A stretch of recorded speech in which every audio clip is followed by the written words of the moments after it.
Sampai. Assalamualaikum warahmatullahi wabarakatuh. Yang kita mengundi masjid dan adik-adik jawatan kuasa dan imam-imam Masjid Al-Khairiyah Nasrah. Yang dihormati tetamu kita, para panel ahli, para ahli panel dan moderator serta sidang jemaah sekalian. Pada sambutan Maulid Rasul yang akan disambut iaitu pada 9 November 2019 bersamaan Berbahasa Agama 1441. Majlis ini pada malam ini akan mengadakan majlis forum yang bertajuk Maulid Rasul, manifestasi cinta Rasul yang sebenar. Forum ini sebelum itu mulakan forum ini, saya ingin memperkenalkan adik-adik panel kita. Iaitu adik panel yang pertama yang di sebelah kanan ini, Al-Fadhil Ustaz Samsul bin Kamal, Guru Pendidikan Islam Kolej Metrokrasi Gopeng. Manakala adik panel kita yang kedua, Al-Fadhil Tuan Syekh Muhammad Muzaffar bin Syekh Azlan, Imam Utama Masjid Sultan Azlan Shah, Ipoh. Dan program ini akan dikendali oleh moderator kita. Dan kita akan dengar tu Al-Fadhil Ustaz Samsul bin Said, Imam Masjid Kampung Saung, Kuala Lumpur. Jadi program ini akan berlangsung kira-kira dalam 1 jam. Dengan ini saya menyerahkan majlis kepada moderator kita, Al-Fadhil Ustaz Samsul. Dipersilakan.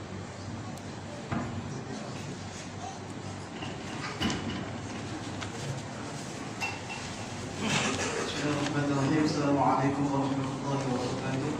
Sebelum kita teruskan dengan majlis kita pada malam ini, marilah sama-sama kita berdiri bagi bersalawat ke atas baginda junjungan Rasulullah sallallahu alaihi wasallam yang akan diketuai oleh Al-Fadhil Ustaz Tuan Syed Muhammad Muzaffar.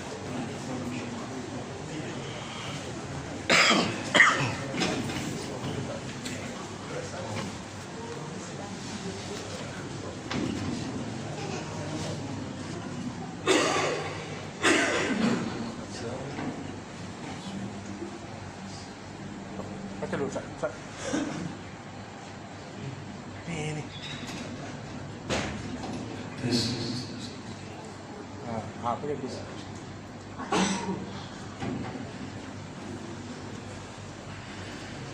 Sallallahu ala Muhammad, sallallahu alaihi wasallam, sallallahu ala Muhammad, sallallahu alaihi wasallam. Ya Nabi salam alaika, ya Rasul salam alaika, ya Habib salam alaika, salawatullah alaika, sallallahu ala Muhammad, sallallahu alaihi wasallam, sallallahu ala Muhammad, sallallahu alaihi wasallam. Ashraqal badru alaina فاختفت منه البدور مثل حسنك ما رأينا قط يا وجه السرور صلى الله على محمد صلى الله عليه وسلم صلى الله على محمد صلى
Hadirin dipersilakan.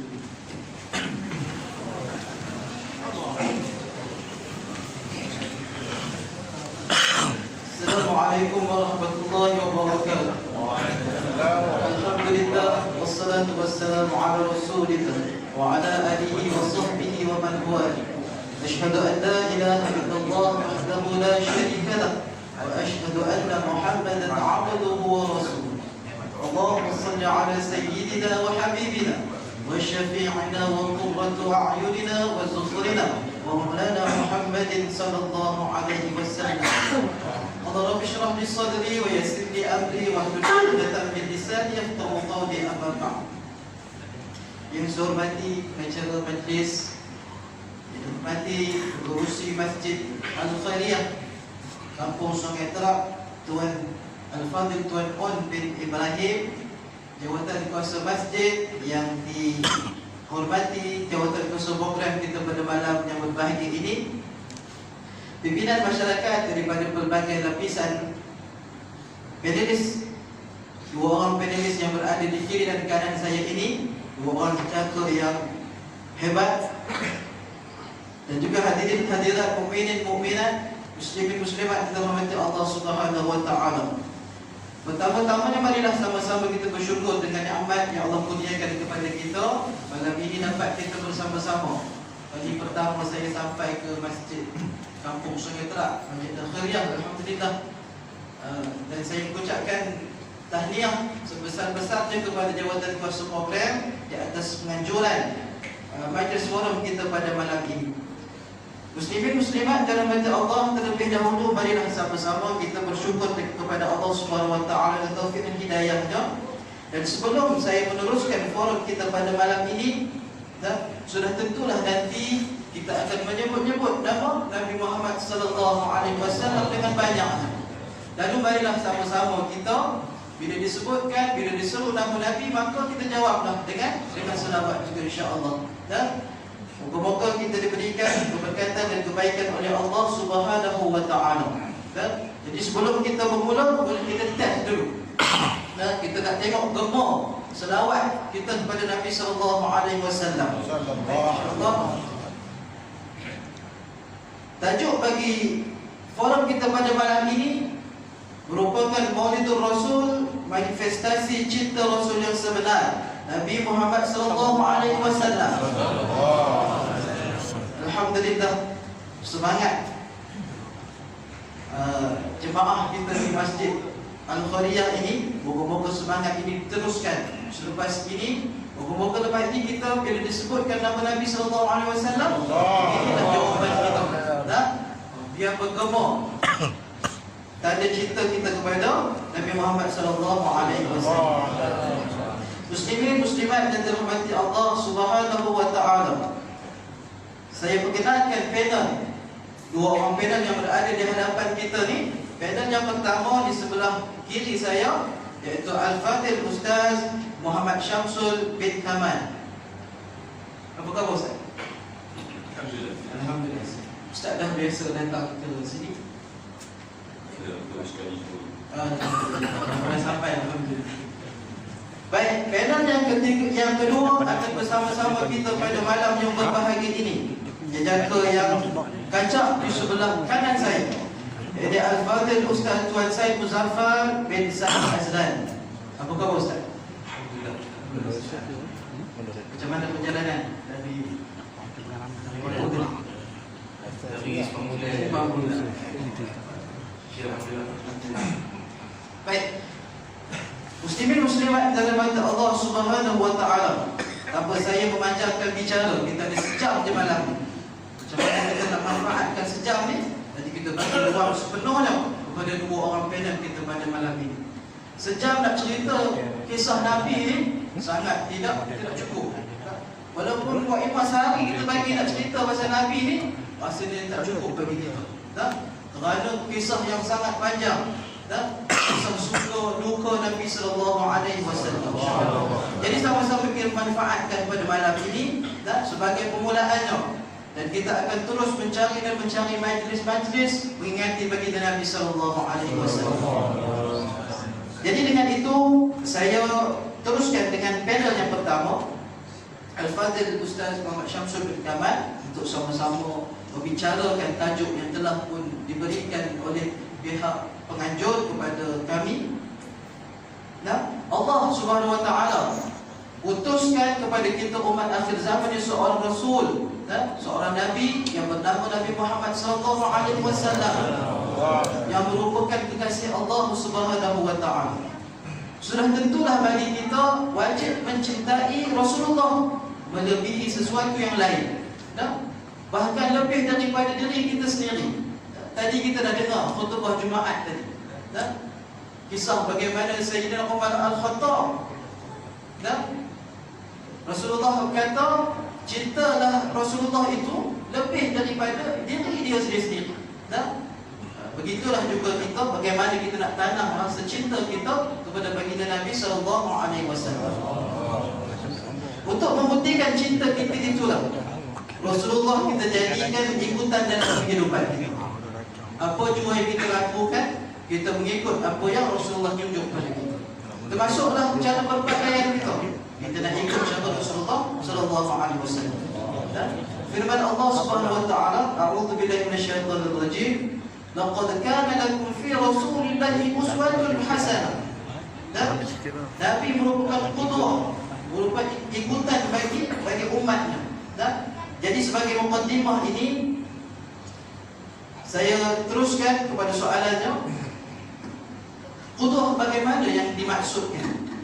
Ataupun uswah bagaimana yang dimaksudkan dalam ayat yang telah dibacakan ini, insya-Allah. Maka saya teruskan majlis ini kepada Al-Fadhil Ustaz Muhammad Syamsul bin Kamal sebagai panel yang pertama kita pada malam ini untuk meneruskan bicara. Tafadhal mashkur. Assalamualaikum warahmatullahi wabarakatuh. Bismillahirrahmanirrahim. Alhamdulillahirabbil alamin. Nasta'in ala umuri dunya wa din. Asyhadu an la ilaha illallah wahdahu la syarika lahu. Asyhadu anna sayyidana Muhammadan 'abduhu wa rasuluh. Allahumma shalli wa sallim wa barik ala sayyidina Muhammad wa ala alihi wa sahbihi wa man tabi'ahum bi ihsan ila yaumil din. Qala subhanaka la 'ilma lana illa ma 'allamtana innaka antal 'alimul hakim wa la hawla wa la quwwata illa billahil 'aliyyil 'azim. Ishrah li sadri wa yassir li amri wa hlul 'uqdatam min lisani yafqahu qawli. Allahumma rabbi yassir wa la tu'assir wa tammim bil khair. Amma ba'd. Terima kasih kepada sahabat saya Ustaz Syamsul moderator forum kita pada malam ini. Seterusnya sahabat ahli panel yang kedua yang saya kasihi, Tuan Haji Said Muzaffar selaku Imam Besar. Jadi saya makmum dia tuan malam ni, dua ni imam. Jadi dia mau dia cakap banyaklah pasal dia imam tuan kan. Makmum ni kita duduk belakang. Tuan-tuan yang dirahmati oleh Allah SWT, tuan-tuan imam, tuan-tuan kuasa masjid dan seterusnya hadirin hadirat yang dirahmati Allah sekalian. Pertamanya marilah sama-sama kita merapatkan rasa syukur yang tidak terhingga kepada Allah SWT. Kerana dengan izinnya, limpah kurnianya dapat bersama-sama pada malam ini kita kumpul untuk sama-sama kita memperingati baginda Rasul sallallahu alaihi wasallam. Mudah-mudahan majlis kita ini sentiasa diberkati oleh Allah SWT dan menjadikan kita insya-Allah orang yang bermotivasi untuk menjadi pengikut ataupun umat Nabi kita Muhammad SAW, dan kita berusaha insya-Allah dalam setiap kehidupan kita untuk kita mengikuti, menjadikan Nabi kita sallallahu alaihi wasallam itu sebagai qudwah ataupun disebut juga sebagai uswatul hasan, contoh teladan yang terbaik.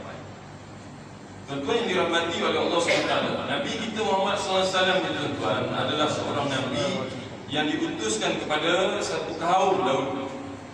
Satu ketika dahulu, satu kaum di mana kaum ini adalah orang-orang yang jahiliyah. Mereka itu orang yang jahil.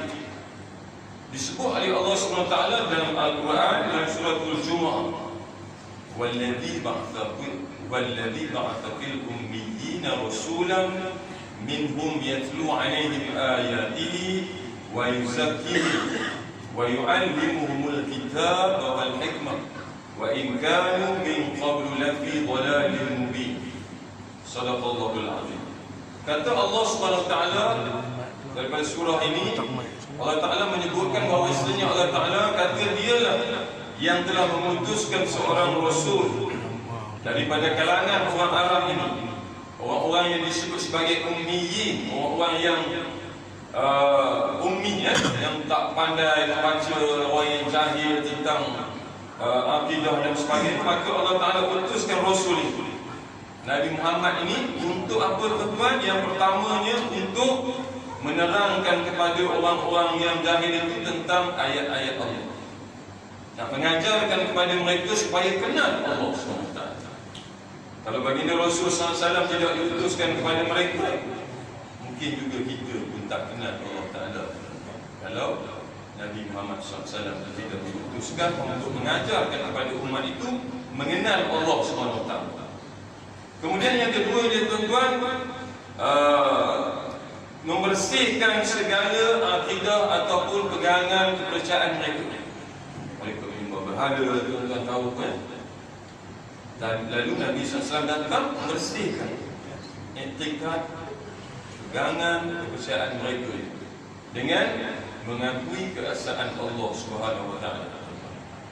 Dan seterusnya yang ketiga dia kata mengajarkan kepada mereka Al-Quran, kitab Al-Quran itu yang sehingga sampai hari ini kita masih membacanya, walaupun mungkin sehari satu muka surat saja. Mungkinlah banyak kita lebih suka baca Facebook daripada baca Quran ya. Saya tu baca Facebook 3 jam, Quran 3 minit. Banyak mungkinlah tu tuan-tuan siapa? Tidak lah, tuan-tuan 3 jam baca Quran, 3 jam baca Quran 3 minit Facebook. Sebab tu saya masa saya mengajar, kalau di tempat kerja saya tuan-tuan saya sebut pada anak-anak saya tu, kamu sebelum baca Facebook, kamu bacalah Quran. Buka handphone kamu, baca Quran. Paling tidak satu muka surat jadi. Sebab lepas ni mesti kamu akan duduk di situ dengan handphone tu 2 jam, 3 jam tanpa melihat Quran. Sebelum nak baca Facebook tu, baca Quran. Tuan ya?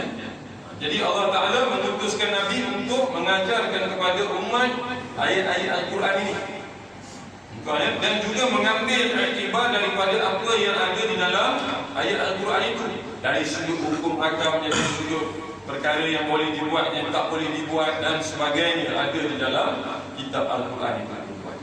Dan seterusnya ayat-ayat Al-Quran itulah yang menyelamatkan manusia ini, orang jahiliah ini tuan-tuan, daripada terus sesat.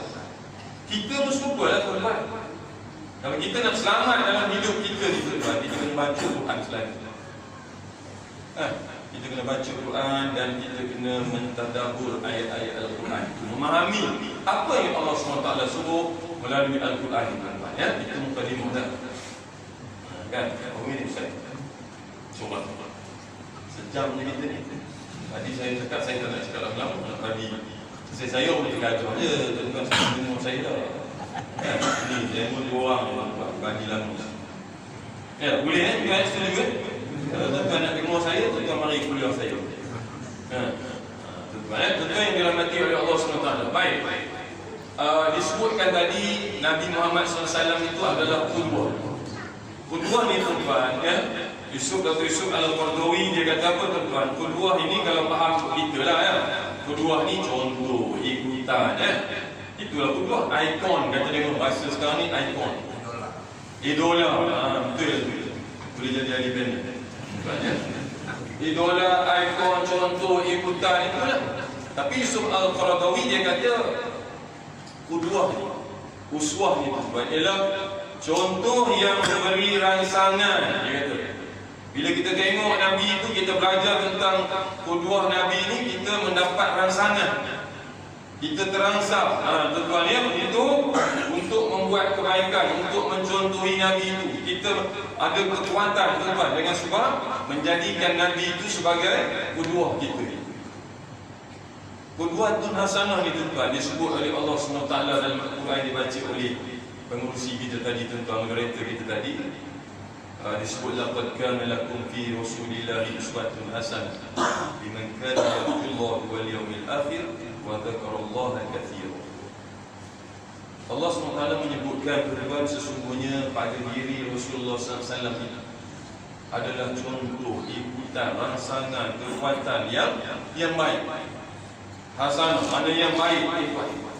Kalau orang ada perempuan nama Hasanah ni, dia beruntung lah. Pasal dia memang baik, walaupun dia tak baik. Pasal nama dia baik dah, tuan-tuan, Hasanah. Ya? Tuan-tuan, ya? Baik. Kemudian siapa ni orang yang menjadikan Nabi sallallahu alaihi wasallam contoh teladan ni adalah orang-orang yang liman kana yarjullaha wal yawmil akhir. Bila kita jadikan Nabi contoh ni tuan, sebab apa? Sebab kita nak besok mendapat kebaikan, rahmat, kasih sayang, pertolongan daripada Allah Ta'ala di hari akhirat besok. Sebab tu bila kita ikut Nabi, kita selamatlah di hari akhirat. Kalau kita ikut separuh-separuh, mungkin selamat separuh, mungkin separuh tak selamat. Tapi kalau kita ikut keseluruhan bagaimana yang dikehendaki oleh baginda Rasul sallallahu alaihi wasallam, maka kita nanti insya-Allah akan selamat. Dan orang yang selamat ni juga tuan-tuan, orang yang menjadikan Nabi sallallahu alaihi wasallam contoh ni, dia juga mesti wadzakarallaha katsiran. Dia kena ingat Allah Taala selalu. Ya ayyuhallazina amanu billahi dzikran katsiran wasabbihu bukratan wa asila. Wahai orang yang beriman, ingatlah Allah Ta'ala selalu, zikirlah selalu, ingatlah Allah Ta'ala. Jadi kalau tuan-tuan menjadikan Rasul itu sebagai ikutan, tuan-tuan mesti kena zikir, ingat Allah Ta'ala selalu. Itu tuan-tuan, ya. Baik, itu baru yang kedua, belum yang ketiga. Kita nak sebut sikit lah yang ketiga sebelum kita bagi pada Ustaz Zaid Zafar, ya. Okey, ada beberapa qudwah hasanah yang ada kepada baginda Rasul sallallahu alaihi wasallam. Yang saya nak sebut malam ni ada 7. Saya sempat lah, kalau tak sempat Maulid Rasul sempat lah. Baik, yang pertama qudwah ni ikutan. Apa yang kita nak ikut Rasul ni tuan-tuan? Pertama sekali, Nabi ni sifat dia macam mana? Kan Nabi ni, saya ambil dalam kitab ni tuan-tuan, dia kata Nabi ni seorang yang pemurah dan suka berderma. Kalau tuan-tuan tak suka berderma, tak suka pemurah, tuan-tuan tak ikut Rasul lah. Ya, hari ni derma lah belum? Belum kan? Derma banyak-banyak, kabur banyak. Tuan-tuan tengok kat situ tadi, ada tulis amalan yang dibuat oleh Nabi setiap hari. Nabi SAW tuan-tuan bersedekah, berderma setiap hari. Kita kena seminggu sekali. Hari Jumaat itu kalau sembahyang Jumaat. Kalau tak sembahyang Jumaat, tak derma pun tuan-tuan. Lepas tu datang sembahyang Jumaat pun tutup mata je. Tabur orang lalu dia tutup mata. Bila nak derma? Uswatun hasanah ni, qudwah yang Nabi ni tuan-tuan, suka berderma, suka bersedekah, tuan-tuan ya, suka memberi orang macam-macam. Tuan-tuan belajar dalam sirah, bila Nabi ditegur oleh seorang sahabat tengah pakai jubah lawa kan, Nabi kata dekat, ya Rasulullah, cantik ni jubah, mana dapat? Dia kata ada pengusaha daripada Bahrain bagi pada aku. Dia membuka bagi dekat sahabat. Tuan-tuan, dia membuka dia bagi. Sebab apa? Pemurahnya Nabi. Bila orang puji tu, maknanya dia suka, ambil-ambil bagi kat dia. Tuan-tuan, pujilah saya malam ni. Kenapa? Jam saya cantik, cincin saya cantik, kopiah saya lawa, saya tak baginya. Tuan-tuan ya, Nabi lain. Kan disebutkan seorang badui datang kepada Nabi sallallahu alaihi wasallam, bercerita kepada Rasulullah, aku dengar ada raja daripada Bahrain juga datang kepada kamu membawa beberapa ekor kambing, memberi kepada kamu beberapa ekor kambing. Bagilah aku sikit. Seekor dua jadilah, kata badui. Sebab badui dia, tuan-tuan tahu dia lah, orangnya dia tak kisah sangat. Dia cakap, dia boleh nak cakap kan. Lepas tu Nabi kata ada kambing tu di belakang, kalau kamu nak ambillah semua. Boleh kita orang betul. Boleh ke tuan-tuan? Betul ada dah. Jadi mudah-mudahan tuan-tuan, udhah yang pertama pemurah dan suka berderma dan bersedekah. Kita tuan-tuan jangan tunggu tabu. Ya, ni kita nak sebut tuan-tuan, kena rajin bersedekah. Jangan risau bersedekah tu kata Nabi sallallahu alaihi wasallam, "Ma naqasa malu 'abdin min sadaqah." Jangan kamu risau harta kamu akan kurang dengan sebab bersedekah. Jangan risau. Ya, Allah Taala akan tambah lagi rezeki kita tuan-tuan dengan sebab kita bersedekah.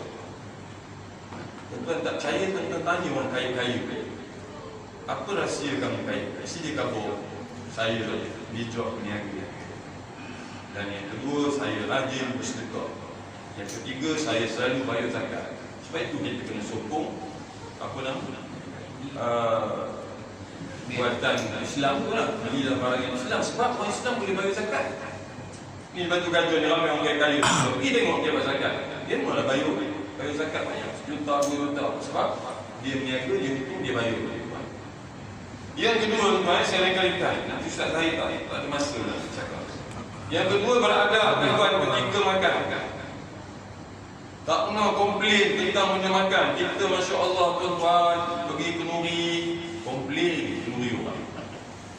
Benangtuknya lawa, lipat, pekat, benangtuknya tapi air. Tak.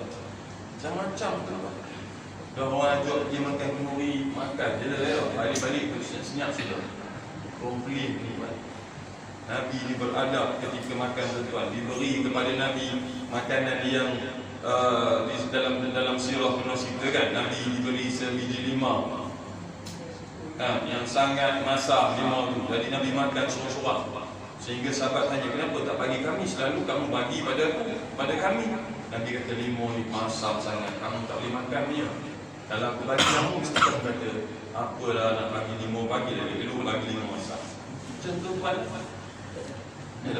Orang bagi, saya pergi tengok kalau orang bagi makan apa ni, apa kan, komplain saja dengan rezeki orang. Dengan marah tuan-tuan, ini saya cakap realiti yang berlaku dalam masyarakat kita. Kalau kita nak jadi Nabi contoh, kosong komplain. Tuan-tuan, saya bahaya Ustaz, saya bahaya makan tu. Mestilah saya kena komplain. Komplain cara yang baik. Kabur pada dia, nasi kamu ni sedap tapi pedas sikit, kurang makan. Jangan tulis dalam Facebook, tak guna punya kedai. Cakap duit orang, satu pinggan RM8, pedas, tak sedap, nasi. Kabur pada dia, supaya next time dia boleh buat yang terbaik untuk orang lain. Yang ketiga, ringkas lagi. Aspek berpakaian Nabi SAW. Nabi SAW suka pakai pakaian berwarna putih. Tak apalah hari ni saya pakai warna hitam. Ada. Ustaz, kelam kopiah okey lah. Ustaz kopiah, Nabi suka pakai kopiah. Pertama ketika sembahyang. Dia sunat dia tuan-tuan dah. Sunat dia tuan-tuan, benda besar. Jangan kata sunat dia benda kecil. Ini kita ala sunat je. Itu yang habis je sembahyang fardu, kumbar. Habis sembahyang fardu, kumpul. Pasal apa? Sunat je. Tapi saya pasti tuan-tuan sembahyang sunat itu rumah. Kan sebab sembahyang sunat itu rumah lebih bagus daripada sembahyang masjid. Itu yang habis sembahyang kumpul. Tinggal imam untuk bila. Untuk bila dengan untuk siap. Itu pun untuk siap sembahyang sunat. Sebab untuk lampu dengan kita untuk siap kumpul. Tapi bukan masjid tuan-tuan. Nak kaburnya tuan-tuan, kesukaan Nabi itu kita kena ikut. Sunnah-sunnah yang Nabi buat itu kita kena ikut tuan-tuan. Nabi kalau pakai baju tangan kanan dulu. Kita pernah perhati tak rasa-rasa tuan-tuan? Pakai kasut kanan dulu, buka kaki kiri dulu. Pernah perhati tak rasa-rasa? Tak ada wajah lah, kena perhati kasut tu, pakai dalam mana-mana. Tidak mengikut sunnah. Kata tadi nak ikut Nabi sebagai pesuah. Bukan tanda cinta kita kepada Nabi ni kita selawat je. Rasulullah sallallahu alaihi wasallam, kita sallallahu alaihi wasallam bagus tu tuan, tapi yang benda lain yang Nabi telah tunjukkan kepada kita, kita kena ikut. Kan dalam kitab Syama'il Muhammadiyah tuan-tuan mengaji tu kan. Berbagai perkara yang ada dalam tu, daripada pakaian Nabi, rupa Nabi, makanan Nabi, minuman, cara berjalan, kalau boleh ketika cara itu. Barulah tanda kita menyayangi Nabi SAW. Barulah Nabi SAW nanti tuan boleh memberi syafaat kepada kita di hari akhirat tersebut. Nombor 4, tutur kata Rasulullah SAW. Dengan isterinya baik, dengan kawan-kawannya baik, dengan orang lain baik, dan ada ketegasannya apabila Nabi bercakap, terutama apabila berhadapan dengan perkara-perkara yang menyentuh tentang agama. Anas bin Malik tuan-tuan disebut dalam riwayat dia hidup bersama Nabi agak lama. Sebab Anas disuruh oleh maknya untuk duduk dengan Nabi, menjadi orang yang membantu Nabi. Dia melihat Nabi tentang jarang Nabi marah perkara-perkara yang berkait dengan dunia. Tapi Nabi marah bila perkara-perkara yang dilakukan oleh Anas itu yang berkait dengan akhirat. Kalau semayang yang tidak dijaga auratnya tuan-tuan ya. Tapi kalau berkait dengan dunia, Nabi tak kisah sangat. Kita bak semayang anak kita tak kisah sangat. Betul ya tuan-tuan? Tak dulu kisah, itulah kita kisah. Matematik tak dulu, itulah kita kisah. Minum dalam cawan apa-apa, jatuh penampu anak. Abah beli mahal dulu dekat Langkawi. Hai dunia kita marah semua. Hai akhirat tak ada tuan ya. Jadi kita kena lihat ikut baginda Nabi SAW dari sudut uswatun hasanah. Nombor 5. Udahlah tuan. Bila kita wallahu a'lam sebab kepada pengerusi. Alhamdulillah. Baru mukadimah tuan-tuan. InsyaAllah kita akan sembang panjang lebar lagi mengenai baginda Nabi SAW. Saya yakin dan percaya majlis pada malam ini kita rancang, kita anjurkan untuk menunjukkan rasa cinta kita kepada Nabi SAW. Semoga kita boleh ambil pengajaran daripada majlis yang kita adakan pada malam ini. Tak ada guna hari ini malam ni kita selawat buat-buat, balik kita tak lakukan pun sunnah Nabi SAW. Kita tinggalkan segala suruhan Nabi SAW. InsyaAllah moga-moga malam ni jadi suatu pencetus kepada semangat kita bagi kita mengamalkan seluruh sunnah Nabi SAW walaupun sekecil-kecil. Seperti mana yang Ustaz cakap tadi, sunat aja, sunat aja. Tapi bila masuk Jawi itu dia kira wajib dah. Bagaimana dengan perlakuan Rasulullah yang lain, insyaAllah.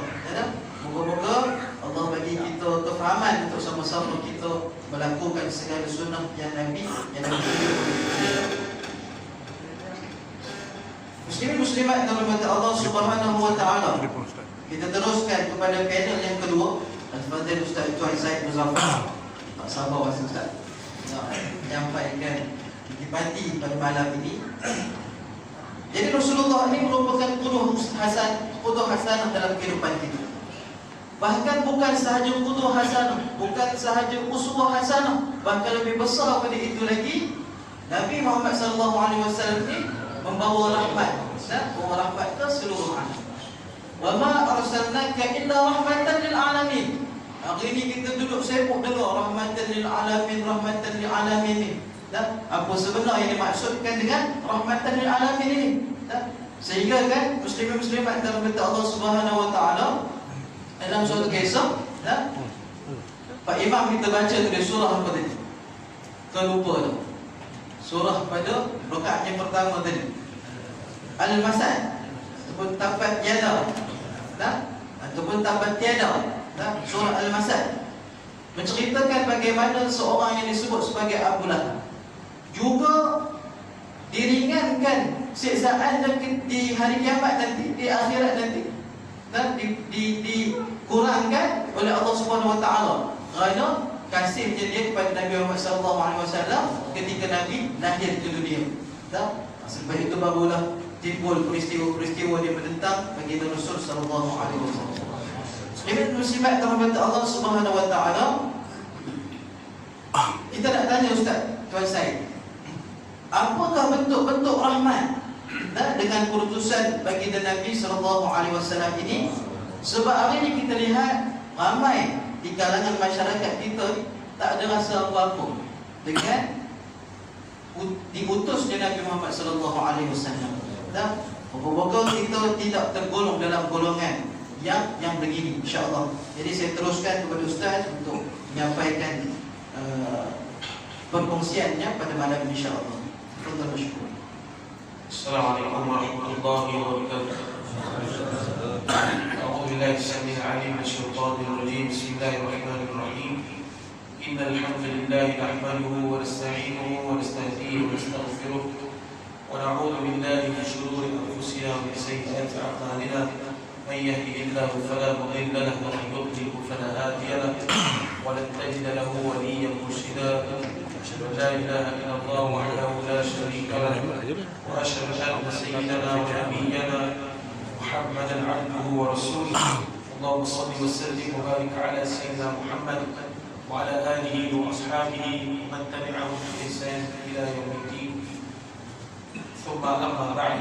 Masih Ustaz Syamsul Kursi atau moderator pada malam ini, khususnya sahabat kader saya Ustaz Muhammad Syamsul Kawan yang saya enggak lagi tapi tak berani lah. Dan seluruh ibu yang dirahmati Allah Subhanahu wa Ta'ala. Tadi Ustaz Syamsul disebut imam ni orang cakap banyak, ya? Makmum ni tak payah cakap banyak. Tapi pengalaman saya berada di masjid kerajaan yang banyak komplain ni makmum, imam diam. Jadi imam ni orang cakap lebih. Ayat yang disebutkan oleh Tuan Moderator berkenaan dengan wa ma arsalnaka illa rahmatan lil alamin. Saya nak bawa kita pergi pada dua keadaan, dua situasi yang dikatakan rahmat Nabi sallallahu alaihi wasallam. Baik, sebelum tu dalam perjalanan sirah Nabi ini dia ada 3 fasa. Dalam kitab saya memang suka guna kitab Fiqh Sirah Al-Marhum Syekh Sa'id Al-Muti.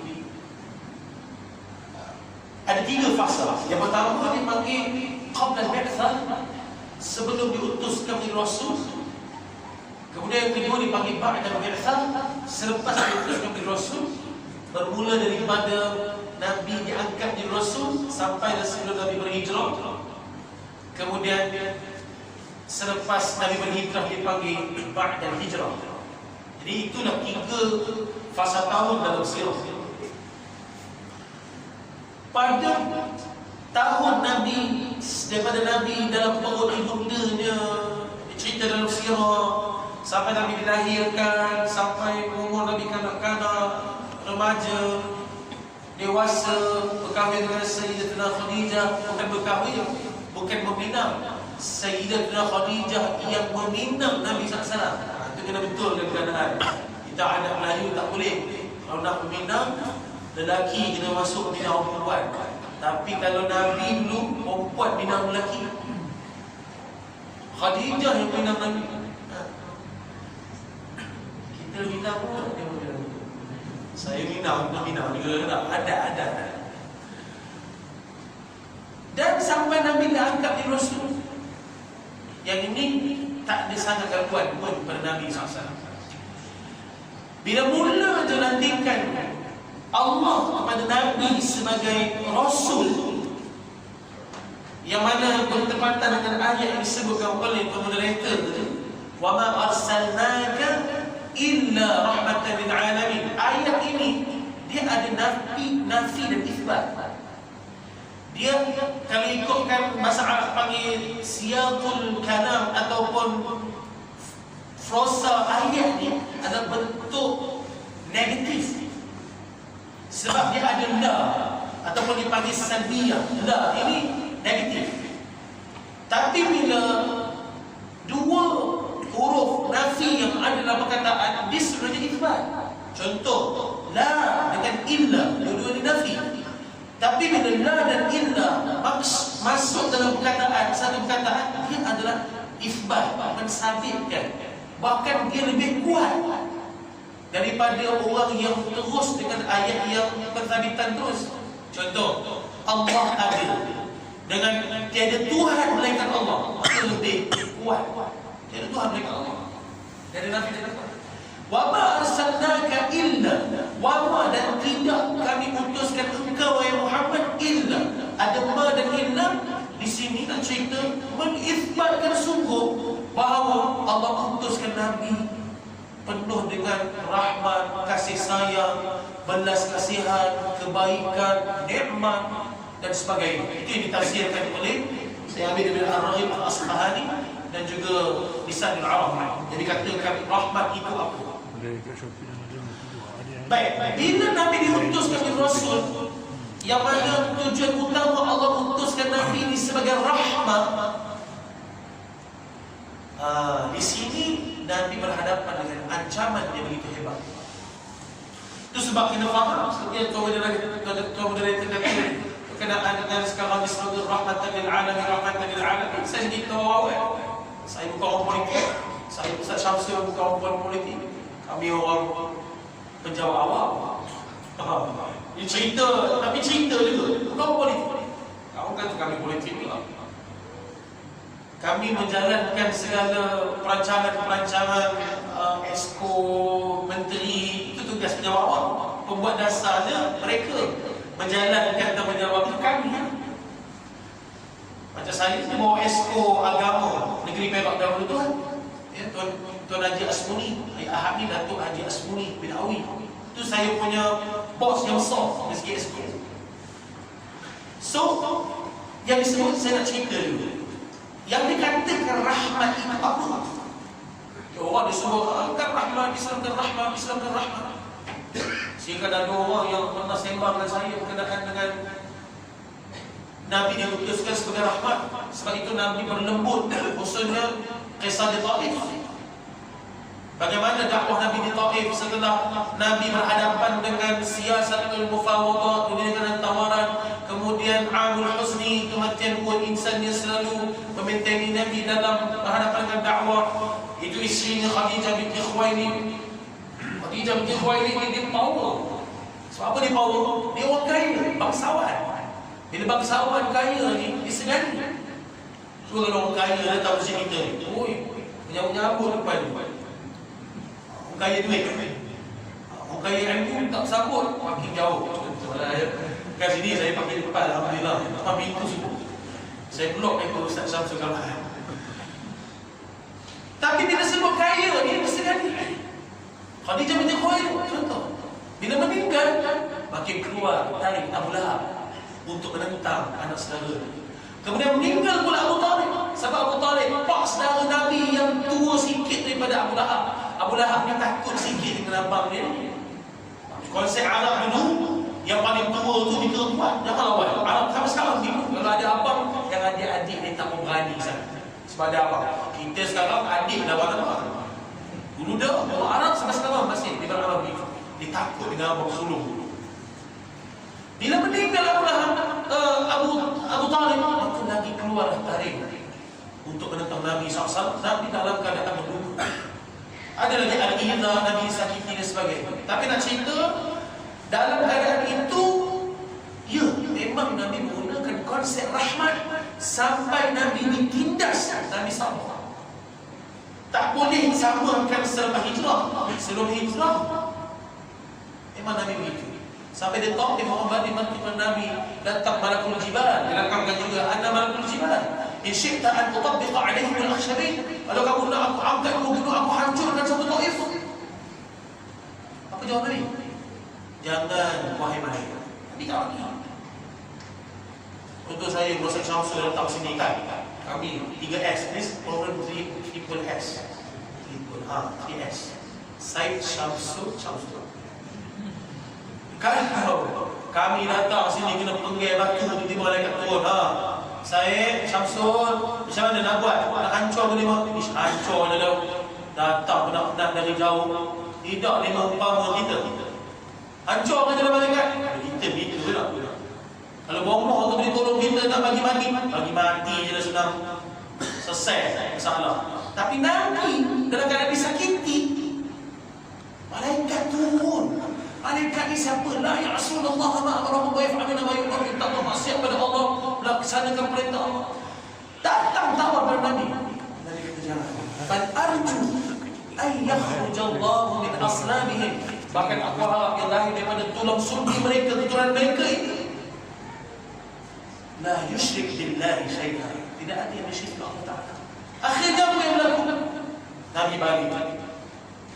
Tapi yang saya nak cerita, lembut Nabi itu, ya rahmat Nabi kepada kaum ketika itu, tak boleh nak samakan. Rahmat itu tak boleh nak diambil untuk sekarang, tak boleh. Sebab apa? Setelah hijrah, lain pula konsep rahmat Nabi. Beza. Ini saya nak masuk. Dalam tafsir Ibnu Katsir, ramai lagi lah ulama-ulama tafsir, antaranya tafsir Asy-Syaukani, tafsir Al-Alusi, tafsir At-Tabari. Mereka mengkategorikan ataupun mereka menafsirkan apakah yang dikatakan rahmat, bentuk-bentuk rahmat. Soalan moderator kepada saya tadi, saya cerita dalam fatrah yang kedua dakwah Nabi di Mekah tadi, rahmat Nabi begitulah. Sehingga akhirnya macam kisah Taif, setelah beberapa tahun Nabi sabar, akhirnya satu Taif beriman dengan Allah. Dia hasil kesabaran tadi. Tapi bila setelah Nabi berhijrah, lain cara Nabi. Lain cara Nabi. Semangat sangat.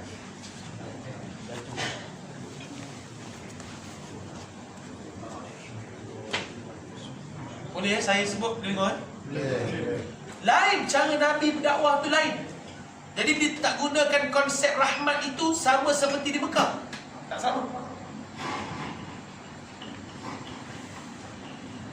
Saya pergi kepada tafsir ataupun penafsiran ulama-ulama tafsir, dan perkara ini pernah masuk dalam khutbah Jumaat. Kalau tak silap saya tahun lepas, ada satu khutbah rahmatan lil alamin. Saya pengen khutbah salah seorang. Ramai lagi PTA, Ipoh, Ustaz Ashraf. Kami pengen khutbah. Sampai orang kata, apa ni jahil buat khutbah kerajaan. Dia tak baca rahmatan lil alamin. Maksud kami nak counter balik satu perak ni supaya faham rahmatan lil alamin di sisi syarak itu apa. Kita buat khutbah. Tak percaya buka laman Jabatan Agama Islam Perak, tajuk khutbah rahmatan lil alamin. Baca.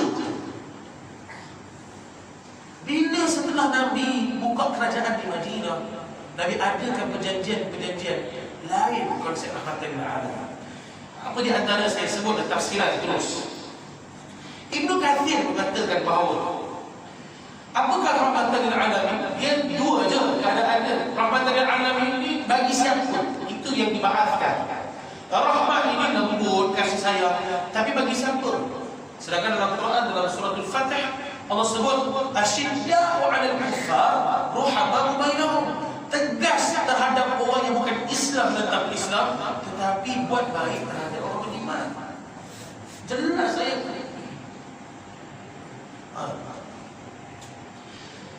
Ibnu Katsir kata di dua sama ada yang Muslim ataupun non-Muslim. Sekarang bahasa non-Muslim, okey? Non-Muslim, Muslim dan non-Muslim. Kalau Muslim kata Ibnu Katsir, Allah dah hidangkan satu nikmat pada mereka, ambillah nikmat itu, maka itulah rahmat bagi Muslim. Macam malam ni, jamu kami siakap 3 rasa, kami ambil. Itu rahmat bagi kami malam ini. Contoh, sebab saya ni kali kedua lah. Kali pertama dulu Cikgu Zul jemput saya. Memang siakap 3 rasa pun malam ni hari itu. Kemudian tadi Muslim. Kalau non-Muslim pula, kata Ibnu Katsir, apa dia? Disebabkan kamu tak terima Nabi ini, kamu tolak Nabi, sama ada musyrik atau munafik. Munafik zahir Muslim, dalamnya menghantam Islam. Ini cerita bab lain. Muslim dan munafik, dia bahaya. Kafir dan munafik, yang paling bahaya munafik. Kafir ni jelas. Imam Ibnu Katsir, Imam At-Tabari sebut bahaya munafik ni. Sebab zahirnya gitu, hatinya menentang Islam. Kalau kafir jelas dia menentang Islam, tak ada masalah. Dia kafir harbi lah, non-Muslim yang harbi lah. Jadi kata Ibn Kathir begitu. Maksudnya yang tolak Nabi, maka mereka tak ambil hidangan tersebut, maka mereka tak beriman dengan Nabi. Ini masih ringan Nabi sebut. Tak beri lebih berat. Ada 3, 4 pendapat. Siapa dia saya nak ambil? Saya ambil jugalah. Dia atas ilmu dia. Ibn Qayyim al-Jawzi menafsirkan apakah yang dikatakan sebagai rahmatan lil alamin. Bagi orang Islam, rahmatnya ikut Nabi. Tapi bagi non-Muslim apa? Ini korek sekali. Rahmatan lil alamin ini live. Live tu. Rahmatan lil alamin.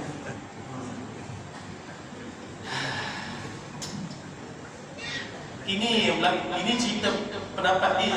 Ini dalam khutbah ada. Ini dalam khutbah ada yang saya sebut. Dia sebut rahmat bagi mereka adalah yang menentang dia berperang. Ialah kita bunuh dia bermati. Ibn Qayyim sebut. Kan saya sebut Ibn Qayyim sebut saya. Sebab apa? Bila dia menentang Islam, menyebabkan dosa dia lagi banyak dan menyebabkan dia duduk dalam neraka lagi lama dan berat sesaatnya. Bila kita habiskan nyawa dia, kata Ibn Qayyim, kita seolah-olah macam meringankan sikit azab di neraka.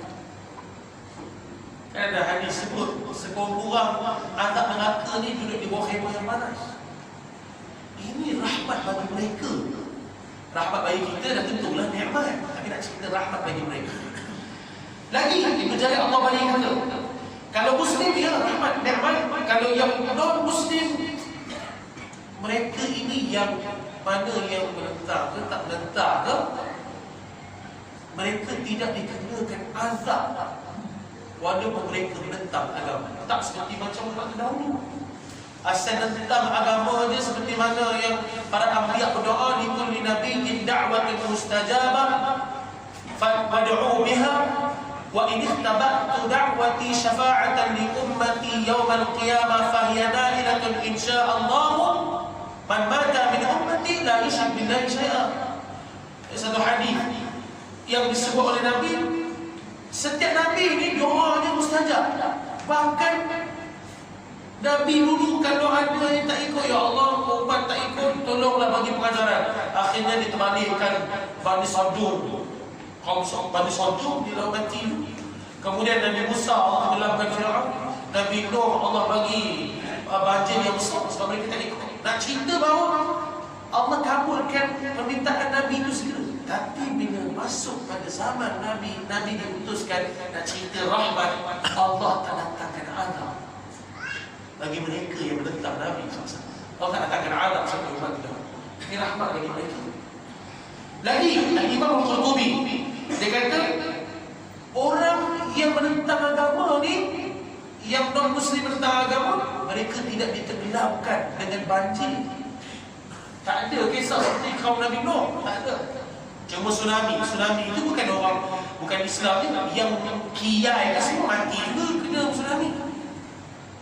Lagi yang terakhir, Syekh Ali As-Sabuni, ada antara ulama yang moden ni, dia kata orang kafir ini ditundakan hukuman bagi dia. Di dunia tidak dihukum, tapi Allah tunda hukuman di akhirat. Tapi kalau orang yang dulu dihukum di dunia. Jadi itulah yang dikatakan rahmat. Jadi rahmat yang di sisi Nabi SAW bukanlah rahmat ketika waktu dakwah Nabi di Mekah, tapi setelah Nabi berhijrah. Dikatakan rahmat itu Nabi begitu tegas. Kalau sesiapa yang mencabar, merosakkan atau mengancam agama Islam, sampai satu hadis Nabi sebut, tak ada siapa yang boleh meregakan kemarahan Nabi, muka merah Nabi itu tak ada siapa yang boleh jernihkan balik, sebab Nabi begitu marah. Tapi nak cerita, Nabi ini lembut seperti mana Ustaz Syamsul Kamal sebut tadi. Tapi dalam bab agama, Nabi tidak ada kompromi. Berlaku di mana ni? Setelah berlakunya pembukaan ataupun berhijrah Nabi SAW ke Madinah. Itulah pegangan yang kita pegang sepatutnya sehingga ke hari ini, supaya tidak ada salah faham. Rahmatan lil alamin. Oh, kelompok Islam yang kita buat sabar je dia. Itu bukan cara Nabi. Kalau nak guna istidlal, dalil mengatakan Nabi buat baik ketika mana Nabi dakwah di Taif tak sesuai, sebab tak sesuai. Itu belum bentuk kerajaan lagi. Lepas hijrah baru bentuk kerajaan. Nabi buat perjanjian Nabi buat bai'ah yang Nabi buat bersama dengan Bani Nadir, Bani Quraidah, Bani Qainuqa. Siapa lama perjanjian Nabi usir keluar daripada duduk yang mau bertambah pemerintahan Islam ketika itu. Wallahu a'lam. Alhamdulillah jelaslah kepada kita maksud sebenar rahmatan lil alamin yang hari ini ramai orang tak faham sebenarnya. Itu satu juzuk daripada pengertian rahmatan lil alamin. Belum lagi kita pergi lebih jauh, belum lagi kita pergi lebih dalam. Dan insya-Allah pengajar boleh jemput Ustaz Said untuk perluaskan lagi perbincangan kita mengenai rahmatan lil alamin itu sendiri insya-Allah. Baik, muslimin muslimat yang dirahmati Allah Subhanahu wa taala, saya rasa kita kena tukar format. Sebab masa tidak mengizinkan kita. Saya akan lontarkan soalan, kemudian panel akan membuat pilihan. Sama ada menjawab soalan yang diberikan ataupun menyambung kembali apa yang belum disampaikan kepada pusingan yang pertama tadi. Itu kita bagi ruang kepada panel. Tapi saya lontarkan juga soalan. Hari ini kita duduk dalam zaman yang penuh dengan ancaman. Ancaman daripada segi pemikiran, ancaman daripada segi akidah, ancaman daripada segi ilmu dan juga akhlak. Soalannya bagaimana kita nak kembali semula menjadikan Rasulullah sallallahu alaihi wasallam sebagai ikutan kita. Kita tengok beberapa masa yang lepas, kita lihat bagaimana orang perempuan boleh jadi imam. Kecelaruan yang berlaku hari ini. Jadi imam, boleh pula orang lelaki jadi makmum di belakang tu. Tak ada rasa langsung.